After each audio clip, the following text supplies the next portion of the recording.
Tes, tes, tes. Bismillahirrahmanirrahim. Assalamualaikum warahmatullahi wabarakatuh. Innal hamdalillah nahmaduhu wa nasta'inuhu wa nastaghfiruh wa na'udzu billahi min shururi anfusina wa min sayyiati a'malina. May yahdihillahu fala mudilla lahu wa may yudlil fala hadiya lahu. Asyhadu an la ilaha illallah wahdahu la syarika lah wa asyhadu anna Muhammadan abduhu wa rasuluhu la nabiyya ba'dah. Allahumma shalli wa sallim ala sayyidina Muhammad wa ala ali sayyidina Muhammad. Alhamdulillah, hari ini kita kembali berjumpa dalam majelis hadisul khamis. Alhamdulillah, pada saat ini kita memasuki pertemuan 156. Alhamdulillah, untuk saat ini tema yang akan kita bahas adalah adab berbicara. Dan alhamdulillah, di samping kita telah hadir Kiai Haji Aurani Amin LC. Alhamdulillah, beliau telah hadir. Dan sebelum kita memulai acara kita, sebagaimana biasa, kita awali dengan umul Quran, umul kitab, suratul Al-Fatihah. Al-Fatihah. A'udzu billahi minasyaitonir rajim. Bismillahirrahmanirrahim. Alhamdulillahi rabbil alamin arrahmanir rahim maliki yaumiddin. Iyyaka na'budu wa iyyaka nasta'in ihdinas siratal mustaqim siratal ladzina an'amta 'alaihim ghairil maghdubi 'alaihim waladdallin. Baik, untuk mempersingkat waktu, kami persilakan. Tafadhol Ustaz.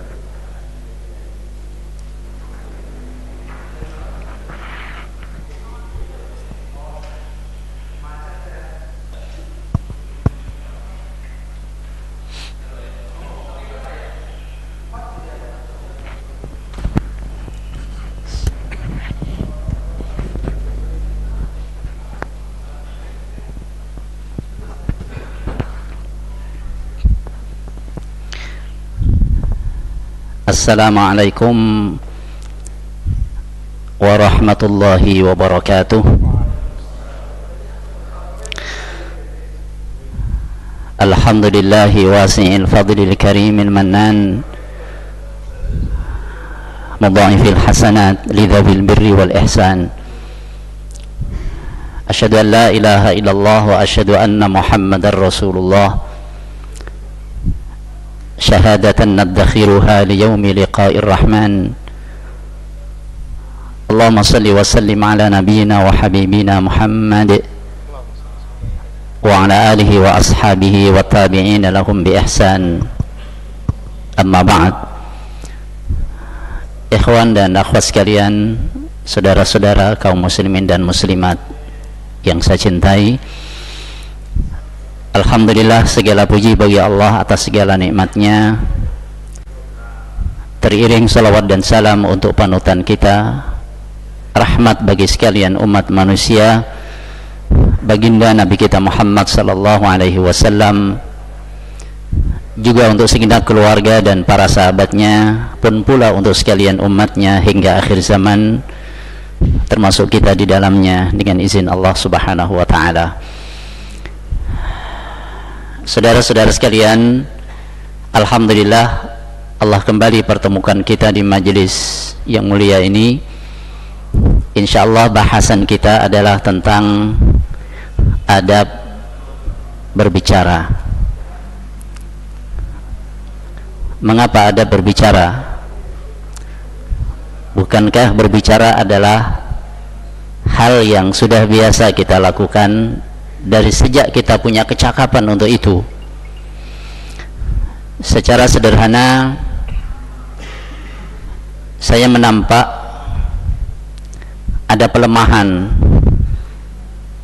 terhadap adab ini di tengah masyarakat secara umum. Pelemahan mana? Hubungan yang dekat menjadi jauh gara-gara ketika berbicara tidak mengindahkan adab.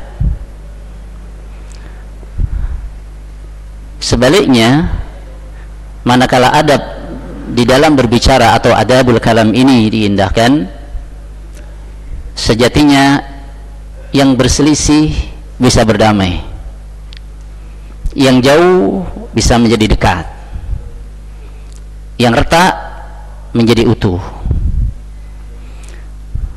Itulah maka merupakan nikmat dari Allah Subhanahu wa ta'ala, bahwa Allah telah memberikan kepada kita sejumlah adab, yang dengan adab itu termasuk dalam hal ini adalah adabul kalam, adab dalam berbicara.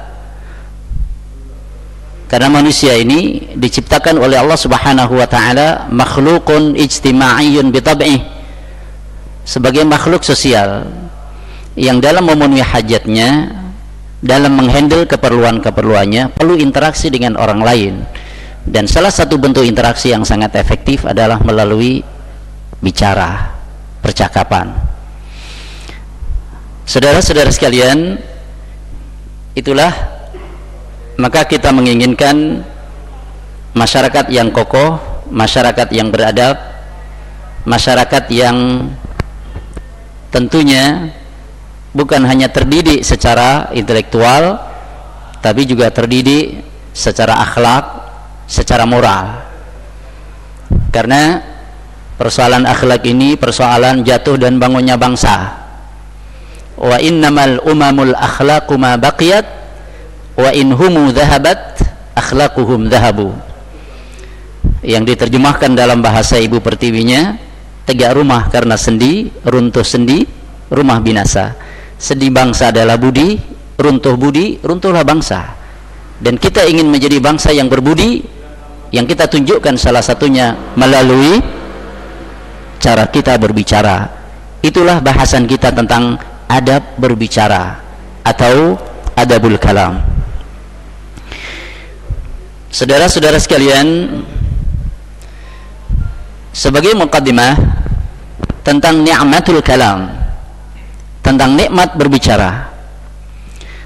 Al-kalamu ni'matun imtanna Allahu biha ala ibadihi faqal alam naj'al lahu 'aynayn wa lisanan wa shafatain wa qal 'allamahul bayan.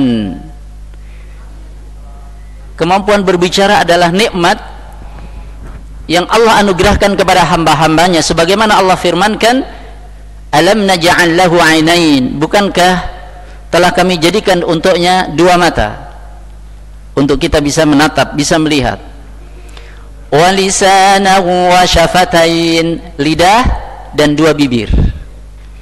Ini sarana untuk berbicara. Tanpa lidah, tanpa dua bibir, bagaimana orang bisa berbicara? Tanpa bibir bisa kok Ustadz? A. Coba bilang B tanpa bibir. Bisa dicoba? Hah? B tanpa melibatkan bibir. Jadinya apa? Makanya ada huruf bibir. Ba, mim, waw, fa. Allah jadikan untuk kita, untuk manusia, lisan, lidah, wa syafatain, dan dua bibir sebagai alat, sebagai sarana untuk bercakap, untuk berbicara. Ini nikmat pemberian Allah Subhanahu wa ta'ala. Sebagaimana juga Allah firmankan, 'allamahul bayan, Allah ajarkan kepadanya, kepada manusia, al-bayan, kemampuan untuk menjelaskan, kemampuan untuk menerangkan. Dan lisan, pembicaraan adalah salah satu alat untuk al-bayan. Tentunya tidak terbatas pada lisan saja, tidak pada pembicaraan saja. Tulisan juga salah satu sarana untuk al-bayan. Media sosial adalah sarana untuk al-bayan. 'Allamahul bayan, Allah mengajarkan kepada manusia kemampuan untuk menjelaskan. Maka adab berbicara ini bukan hanya secara lisan, akan tetapi juga dalam kita berbicara melalui tulisan-tulisan kita. Saudara sekalian, masih tentang nikmat ini, wa huwa mir'atu ma fil qalb min mu'taqadat. Pembicaraan merupakan cermin dari keyakinan-keyakinan yang ada dalam hati seseorang. Jadi kalau kita ingin mengetahui bagaimana keyakinan seseorang, salah satunya bagaimana ia bicara. apa yang ia ucapkan, apa yang dia bicarakan. Mungkin orang bisa menyembunyikan sebagian dari apa yang dalam hatinya, tapi dalam kondisi tertentu akan muncul pula. Begitulah dahulu orang-orang munafik di zaman Nabi SAW. Lahnil qaul, dalam ucapan-ucapan mereka itu tampak dan menunjukkan tentang apa yang ada dalam hati mereka. Wa ma tukhfi sudurhum, dan apa yang disembunyikan oleh hati mereka lebih besar lagi tentang kebenciannya. Ini pembicaraan merupakan cermin keyakinan-keyakinan seseorang yang ada dalam hati. Orang itu beriman, orang itu kafir, orang itu soleh, orang itu fasik, tampak dari bicaranya. Wa dalilu ma tarassakha fin nafsi min hayat. Pembicaraan merupakan bukti apa yang kokoh, apa yang telah melekat berupa sifat-sifat yang ada dalam diri seseorang. Ya, akhlak seseorang, tabiat seseorang, karakter seseorang tampak dari pembicaraannya. Olehnya, faqad hadzabal islamul lisana wal arkan, maka sungguh Islam telah membersihkan, telah mendidik al-lisan, ya, wal arkan, dan anggota badan dididik oleh Allah. Kama hadzabal janan, sebagaimana Allah juga mendidik hati. Jadi berislam itu bukan hanya urusan hati. Benar, Allah yuzakkihim, membersihkan hati mereka menjadi azkiya'in nufus, orang-orang yang bersih jiwanya. Tapi kebersihan jiwa itu muncul dalam apa? Dalam lisan. Muncul dalam apa? Dalam perilaku perbuatan. Maka baik hati, lisan maupun perbuatan, semuanya ditahdzib, semuanya dididik, semuanya dibersihkan, semuanya ditazkiyah oleh Islam, antara lain melalui adab-adab. Lidzalika wada'a lin-nasi siyajan minal adab ma yadmanun sijama hayatihim al-ijtimaiyah. Olehnya, maka Allah Subhanahu wa taala berikan sejumlah norma, ketentuan tentang adab-adab yang dengan adab-adab itu bisa dijamin tentang keserasian hidup, keselarasan hidup bermasyarakat mereka. Bukan hanya itu, wa yuhaqqiqu sa'adatahum fil ajilati wal ajilah, dan bisa mewujudkan kebahagiaan mereka di dunia dan di akhirat nanti. Sekarang, wa min dhimniha adabul kalam, dan di antara adab-adab itu adalah adab berbicara. Apa saja adab berbicara, ikhwati fillah? Secara garis besar, yang pertama adalah al-hadafun nabil. Al-hadafun nabil, tujuan yang mulia. Adanya tujuan yang mulia. Kita mau berbicara, apa yang hendak kita tuju dari pembicaraan kita? Kita ingin apa yang kita ucapkan, apa yang kita bicarakan, apa yang kita bincangkan menjadi bagian dari amal saleh kita. Jangan sampai yang kita ucapkan, yang kita bicarakan, yang kita tulis, ya, yang kita perdebatkan umpamanya, justru menjadi pemberat keburukan-keburukan kita, hisabnya panjang di akhirat. Maka yang pertama dan utama adalah al-hadafun nabil, tujuan yang mulia. Allah Subhanahu wa taala firmankan di dalam surat An-Nisa ayat 114, La khaira fi katsirin min najwahum illa man amara bi sadaqah sadaqatin aw ma'rufin aw islahin bainan nas. La khaira, tidak ada kebaikan.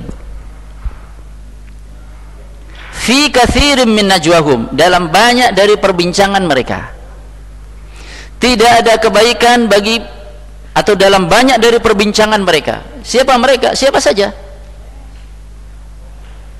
Illa, kecuali, yang terkecuali inilah yang akan ada kebaikan pada perbincangannya, pada bisikan-bisikannya.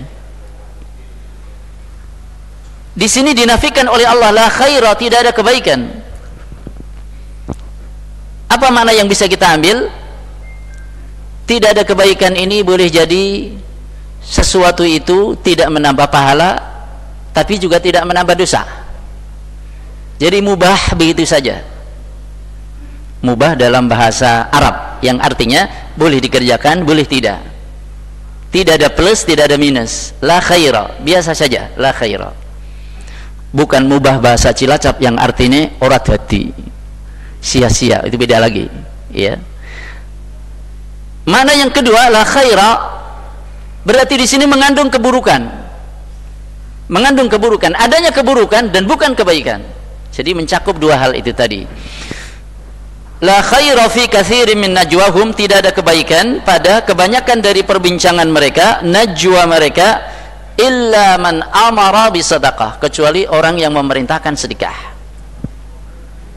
Jadi kalau perbincangan itu, ya, pertemuan itu, perkumpulan itu, musyawarah itu mendorong untuk berbuat baik, salah satunya adalah bersedekah, berarti perbincangan itu membawa kebaikan, ada tujuan mulia. Au ma'rufin, atau memerintahkan yang ma'ruf, au islahim bainan nas, atau untuk mendamaikan di antara umat manusia.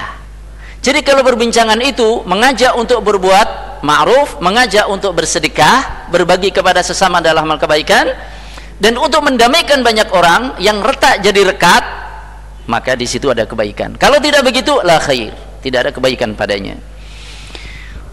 Maka kemudian diingatkan motivasi, al-hadafun nabil, wa man yaf'al dzalika, siapa yang melakukan itu, melakukan apa? Melakukan perintah untuk bersedekah, perintah untuk berbuat ma'ruf, ya, untuk mendamaikan di antara umat manusia. Siapa yang melakukan itu, inilah motivasi, ibtigha amardatillah, untuk mencari keridhaan Allah, fasawfa nu'tihi ajran 'azima, maka akan kami berikan kepadanya pahala yang agung. Secara konten baik, al-muhtawa jamil, menyuruh sedekah. Secara konten bagus, menyuruh berbuat baik. Secara konten bagus, mendamaikan orang, ya. Tapi secara motivasi juga harus bagus. Ibtigha'a mardatillah, itulah yang nanti akan berujung mendapatkan pahala yang agung dari Allah, fasawfa nu'tihi ajran 'azima. Di dalam hadis, insyaallah hadisnya kita sama-sama sudah hafal, hadis yang pertama dari kitab Arba'in An-Nawawiyah. Hafal semuanya ya? Mungkin kalau ada yang belum hafal, lanjutannya, ya. Rasulullah sallallahu alaihi wasallam telah bersabda, innamal a'malu binniyat wa innama likulli imri'in ma nawa. Lanjutnya al-hadis. Jadi kalau ada al-hadis berarti lanjutkanlah hadis sendiri, gitu maksudnya. Innamal a'malu binniyat, sesungguhnya amal itu terkait erat dengan niat, motivasi. Wa innama likulli imri'in ma nawa, dan bahwa sesungguhnya bagi setiap orang itu apa yang ia niatkan. Jadi seseorang mendapatkan sesuai yang ia niatkan, ya. Subhanallah. Di sini Rasul memberikan kaidah utama bahwa segala amal itu sangat ditentukan oleh niatnya. Ini kaidah. Kemudian konsekuensi kaidahnya apa? Lanjutannya, konsekuensinya, maka setiap orang akan mendapatkan apa? Sesuai yang dia niatkan. Contohnya apa? Nah, itulah yang lanjutannya yang al-hadis tadi. Siapa yang hijrahnya, berarti hijrah itu amal besar. Dari Mekah ke Madinah itu amal top markotop, amal yang sangat agung. Akan tetapi tetap dilihat niatnya, gitu. Jadi ini yang pertama, al-hadafun nabil, tujuan yang utama. Kita mau nulis status, tujuannya apa? Ingin mendamaikan, lanjut. Mengajak kebaikan, lanjut. Mengeruhkan suasana, stop. Asyik. Ini adab yang pertama. Allahu Akbar. Jadi orang muslim itu berpikir tentang, kalau saya berbicara macam ini, next akibatnya apa? Setelah itu nanti kira-kira respon orang macam apa? Tambah baik apa tambah runyam? Mikir itu. Itulah yang disebut dengan fiqhul ma'alat, fikih terhadap kemungkinan-kemungkinan yang akan terjadi. Orang yang cerdas itu berpikir ke depan, bukan hanya jagung bakarane, wani tanggung perkarane, asal lempar saja urusan belakang. Enggak begitu. Orang berpikir itu melihat ke belakang. Maka tadabbur Al-Quran itu orang cerdas yang bisa tadabbur Quran. Apa artinya tadabbur? Tadabbur itu melihat ke belakang. dari kata, mohon maaf, ad-dubur itu belakang. Tadabbur, melihat endingnya apa yang dikehendaki oleh ayat ini, melihat jauh. Allahu Akbar. Ini yang pertama, al-hadafun nabil. Yang kedua,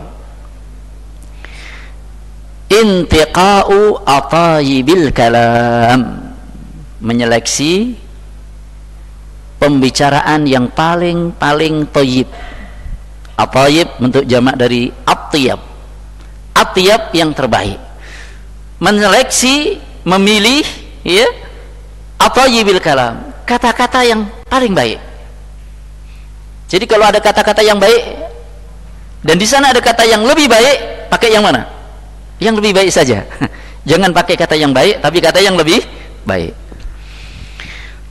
Qala Allah Ta'ala berfirman, al-khabithatu lil-khabithina wal-khabithuna lil-khabithat wat-tayyibatu lit-tayyibina wat-tayyibuna lit-tayyibat. An-Nur ayat 26. Kalau kita baca di terjemahan, artinya al-khabithatu, wanita-wanita yang keji, lil-khabithin, untuk laki-laki, para laki-laki yang keji. 11, 12 atau 12, 13. Wal-khabithuna lil-khabithat, dan para laki-laki yang keji untuk pula para wanita yang keji. Wat-tayyibatu lit-tayyibin, wanita-wanita yang thayyib, yang bagus, untuk laki-laki yang bagus pula. Wat-tayyibuna lit-tayyibat, para laki-laki yang thayyib, para laki-laki yang baik juga untuk para wanita yang baik. Ini mana yang pertama. Mana yang kedua dari ayat ini, sebagaimana disampaikan oleh As-Sam'ani dalam tafsirnya. Ada namanya tafsir As-Sam'ani, ulamanya dikenal dengan nama As-Sam'ani itu. Beliau wafat 489 Hijriah. Beliau mengatakan dalam tafsirnya, fil ayati qaulani ma'rufan, di dalam ayat ini ada dua pendapat yang sudah cukup ma'ruf, sudah cukup dikenal memaknai ayat tadi. Ahaduhuma, yang pertama dari dua pendapat itu, al-khabithatu minal kalami lil khabithina minar rijal. Al-khabithatu, yang keji-keji, minal kalami, dari perkataan, dari pembicaraan, lil khabithina minar rijal, adalah untuk yang keji-keji pula, minar rijal, dari kaum laki-laki. Jadi perkataan-perkataan yang keji itu adalah untuk para laki-laki yang keji pula. Wal khabithuna minar rijal, dan orang-orang yang keji dari kalangan laki-laki, lil khabithati minal kalam, untuk yang keji-keji pula berupa perkataan. Orang-orang yang keji, orang-orang yang buruk, perkataannya juga cocoknya perkataan yang buruk. Wat-tayyibuna wat-tayyibat hakada, orang-orang yang baik laki-laki maupun orang-orang yang baik dari perempuan juga seperti itu. Maksudnya bagaimana? Perkataan-perkataan yang baik itu untuk wanita-wanita yang baik, untuk laki-laki yang baik. Perkataan-perkataan yang buruk itu juga untuk laki-laki yang baik, untuk wanita-wanita yang baik. Pasti kebalik ini kan. Jadi walaupun saya bilang untuk yang baik, antum cara bacanya apa? Untuk yang buruk itu pasti salah, itu soalnya Pak Rani ngomongnya keliru gitu ya. Keliru itu sebabnya macam loh, banyak loh. Antum tahu sebabnya? Saking gembiranya itu juga bisa keliru. Saking gembiranya. Contoh gimana? Orang yang taubat disebutkan dalam kitab Riyadhus Shalihin kan? Iya. Kata Rasulullah bahwa Allah itu lebih suka menerima taubat hambanya dibanding gembiranya seseorang yang mendapati kembali ontanya padahal dia sudah kehilangan onta itu. Padahal di sana ada perbekalannya, minumannya dan segala macamnya. Di padang pasir, kesana kemari jauh, Nih onta, lepas tuh ontanya, makanannya di situ, minumannya di situ. Terus mau ngapain? Mau jalan kagak kuat, jauh ke sana-sana. Perlu berhari-hari, perlu makan, perlu minum. Mana makan minumnya kagak ada. Udah dah, tempat berteduh aja. Begitu nyampe tempat berteduh, dah sambil berbaring di sini. Iya. Lagi begitu bangun, onta di depannya, utuh dengan segala perbekalannya. Kira-kira seneng apa seneng? Saking senengnya kemudian diambil tuh ke kang onta, Allahumma anta abdi wa ana rabbuka. Ya Allah, engkau adalah hambaku dan aku ini Tuhanmu. Salah apa apa benar itu? Salah. Kata Rasulullah, akhta'a min syiddatil farah. Ia berkata silap karena saking apa? Saking gembiranya. Nah, ini mungkin ustadznya lagi semangat nih. Nah, semangat jadi apa namanya sampai keliru-keliru. Ini latihan apa? Adabul kalam. Tolong dikoreksi yang keliru tadi ya, dibetulin. Masya Allah. Jadi kata-kata yang keji itu hanya dilakukan oleh orang-orang yang keji pula. Kata-kata yang baik hanya keluar dari orang-orang yang baik. Makanya kalau orang mengatakan saya ini iman kuat, akhlak saya baik segala macam, tapi kata-katanya kok keji, kata-katanya buruk, itu hanya pengakuan belaka. Jauh panggang dari api, ya, tangeh gawi lamun, itu satu hal yang mustahil, gitu. Saudara sekalian, ini ada ayat berikutnya. Wa qala ta'ala, Allah Ta'ala juga berfirman. Ini surat apa itu? Al-Isra ayat 53. Wa qul li ibadi yaqulu allati hiya ahsan. Wa qul, dan katakan Muhammad, li ibadi, kepada hamba-hambaku, yaqulu, agar mereka berkata-kata, allati hiya ahsan, sesuatu yang lebih baik. Allah perintahkan nabinya agar umat manusia ini, hamba-hamba Allah ini, berkata-kata allati hiya ahsan, berkata-kata yang lebih baik, bukan hanya hasan tapi yang ahsan. Makanya bacanya yang fasih, ahsan. Ahsan itu enak diucapin juga, ahsan. Coba kalau orang salah baca, haknya diganti kho, sinnya diganti shin, ahsan, yang lebih kasar, bukan ahsan tapi ahsan. Enak didengar pula, enak diucapkan pula. Mengapa demikian? Kita diperintahkan untuk berkata-kata yang ahsan karena inna syaitana yanzaghu bainahum, karena sesungguhnya setan itu menimbulkan permusuhan bainahum, di antara mereka. Ada kata-kata sedikit yang agak bagaimana, kemudian setan membumbui, emang dia begitu sama ente, dah dari dulu, sekarang aja baru kelihatan. Udah balas saja. Apa yang terjadi? Maka Allah perintahkan agar berkata-kata yang ahsan, karena sesungguhnya setan itu menimpakan permusuhan di antara mereka. Inna syaitana kana lil insani aduwwan mubina, sesungguhnya setan itu bagi manusia adalah musuh yang nyata. Sekarang kita baca tafsir dari Ibnu Katsir.